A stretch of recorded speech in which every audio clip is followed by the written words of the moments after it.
जब uniform electric field के अंदर रखेंगे, जब डाइपोल को आप कहां रखोगे? Uniform electric.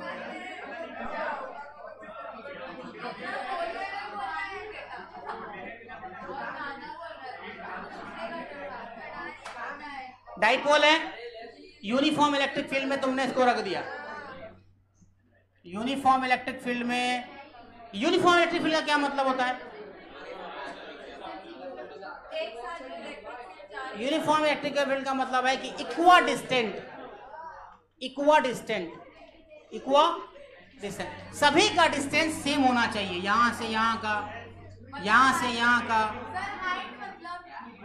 सभी का मतलब हाइट नहीं बोला, मतलब हाँ डिस्टेंस वही। दो इलेक्ट्रिक फील्ड लाइंस के बीच का, फिर जो दूसरा इलेक्ट्रिक फील्ड लाइंस है, फिर तीसरा इलेक्ट्रिक फील्ड लाइंस है, उसके बीच का डिस्टेंस क्या होना चाहिए? सेम होना चाहिए, डायरेक्शन सेम होना चाहिए और मैग्नीट्यूड सेम होना चाहिए। तभी हम क्या कहेंगे? इसको यूनिफॉर्म इलेक्ट्रिक फील्ड कहेंगे। क्या कहेंगे? यूनिफॉर्म। अब इस यूनिफॉर्म इलेक्ट्रिक फील्ड में तुमने क्या रख दिया? डाइपोल, किसी भी पोजीशन पे रख दिया।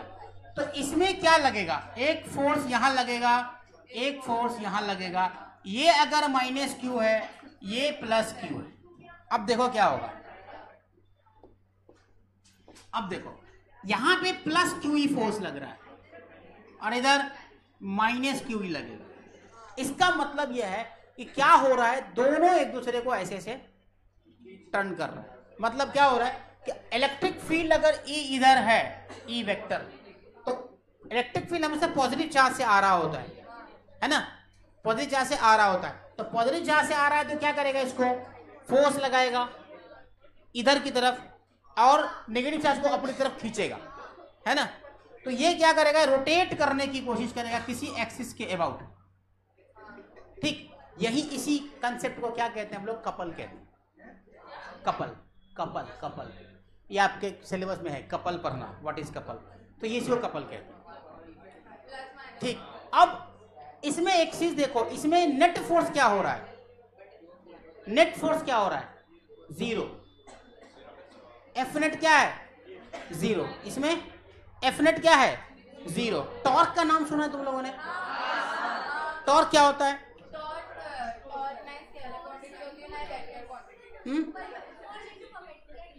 Force into perpendicular distance. Yes, force into perpendicular distance is torque. ठीक, अब देखो क्या करेंगे। अब आपसे पूछो, मान लो मैं बोलूं कि एक ऐसा कोई बॉडी रखा हुआ है, ठीक, इसमें आपको इधर 2F फोर्स लगा दिया मैंने और इधर 2F लगा दिया। इधर मैंने 2F लगा दिया, 2F लगा दिया। एफ नेट कितना है इसमें? 0। तो एफ नेट 0 है। और टॉर्क नेट कितना है इसमें? टॉर्क नेट कितना है? 0। टॉर्क है क्या? नहीं। ठीक, अगर आपके पास एफ नेट 0 तो टॉर्क नेट 0 हो, जरूरी है क्या? मान लो अगर ये F है और ये भी F है, ये 2F है, तो एफ नेट इज 0 क्या? नॉट 0, नहीं है ना? बट टॉर्क नेट क्या है? 0। तो यहां गौर से देखो कि यहां पे एफ नेट 0 है बट टॉर्क नेट 0 नहीं होगा। यहां तो एफ नेट 0 नहीं है बट टॉर्क नेट भी 0 है। ठीक, यहां पे क्या होगा? एफ नेट तो 0 है बट टॉर्क नेट क्या? 0 नहीं है। तो ध्यान रखना है इस बात को कि क्वेश्चन आया था एक बार कि इफ टॉर्क नेट इज 0 तो एफ नेट 0 क्या? कोई जरूरी नहीं। यहां देख लो, टॉर्क नेट अगर 0 तो एफ नेट 0 क्या? टॉर्क नेट अगर 0 है तो एफ नेट 0 क्या? नहीं। क्या एफ नेट 0 तो टॉर्क नेट 0 नहीं है क्या? है। तो दोनों बातें आपको इसमें लिख सकते हो। मतलब क्या करना है, टॉर्क के बारे में थोड़ा सा ज्ञान लेना है कि अगर मान लो कि तुम्हारे पास एक ये ऐसे है, यहां पे तुमने एक फोर्स लगा दिया, एक फोर्स यहां लगा दिया F, इधर लगा दिया F, ये ले लिया A, ये ले लिया B, ये ले लिया C पॉइंट। अब सभी में टॉर्क लगाओ, टॉर्क लगाओ तो क्या वैल्यू आएगी?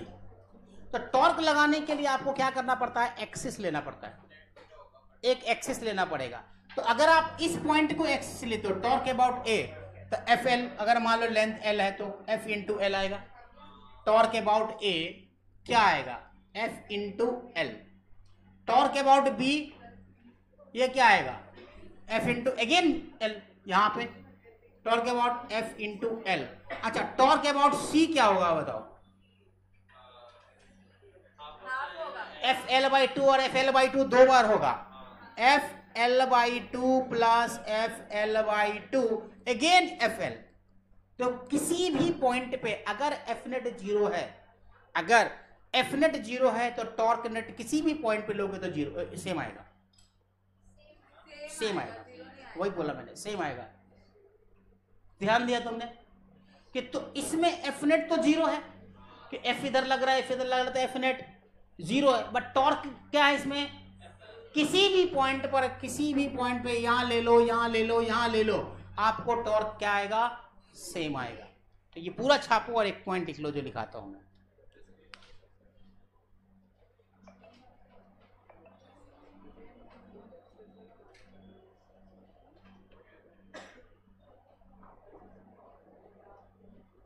लिखो जल्दी से,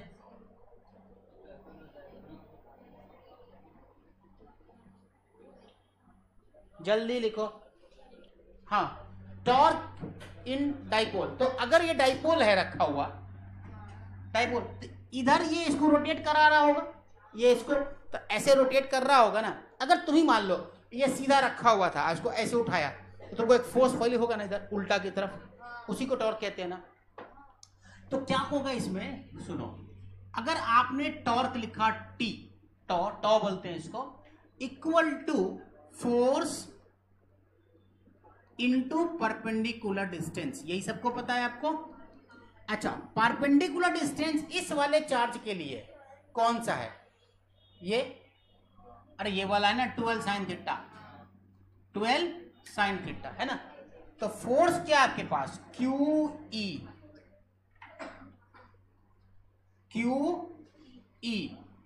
इनटू कितना भाई, 12 साइन थीटा, है कि नहीं, है ना।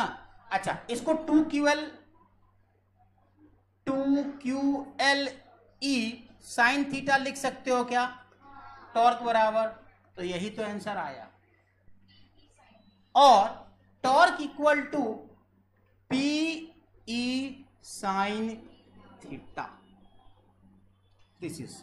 और इसी को वेक्टर फॉर्म में अगर लिखना हो, इसीलिए साइन थीटा है ना, साइन थीटा है ना, तो equal to P cross E, अरे A क्रॉस B बराबर AB साइन थीटा होता था, AB साइन थीटा होता था, ये आ गया। डायरेक्शन किधर हो रहा है, P क्रॉस E करोगे तो अंदर की तरफ डायरेक्शन हो रहा है, देख लो, P क्रॉस E करोगे तो अंदर की तरफ हो रहा है डायरेक्शन, हो रहा है ना। तो जिस एक्सिस के अबाउट रोटेट कर रहा है, जिस एक्सिस के अबाउट रोटेट कर रहा है, उसी के पैरेलल डायरेक्शन में क्या हो रहा है, रॉड का डायरेक्शन हो रहा है। अरे चमका, क्या बोला मैंने, आप किस एक्सिस के अबाउट रोटेट करा रहे, ये एक्सिस है ना। मान लो ये वाला ऐसे डाइपोल इलेक्ट्रिक फील्ड है, इसमें डाइपोल रखा हुआ है ऐसे, तो अगर आप P क्रॉस E करोगे तो P क्रॉस E करोगे तो डायरेक्शन किधर हो रहा है, अंदर। ये जो एक्सिस है यहाँ पे है ना, एक्सिस भी तो ऐसे ऐसे ही है, तो क्या डायरेक्शन भी, टॉर्क का डायरेक्शन भी क्या उसी के पैरेलल आ रहा है, ठीक है। तो आप लिख लेना यहाँ, if a body is free to rotate, ये पहले छाप लो जल्दी से। तो छाट छाट के करते साइड की, इसको पढ़ाना है, इसको नहीं पढ़ाना, फिर पढ़ाना सबको है लेकिन इसको सिस्टमेटिक करना पड़ता है। अब जैसे तुमको ये आज कल जो नेक्स्ट क्लास होगा ना, उसमें तो महाराष्ट्र का सिलेबस खत्म हो जाएगा, इलेक्ट्रिक का 11 का, फिर मैं स्टार्ट हो जाऊंगा वापस शुरू से, ये करूंगा, क्यों, क्योंकि मेरे को पूरा पढ़ाना है इसीलिए, ठीक है। चलो नेक्स्ट।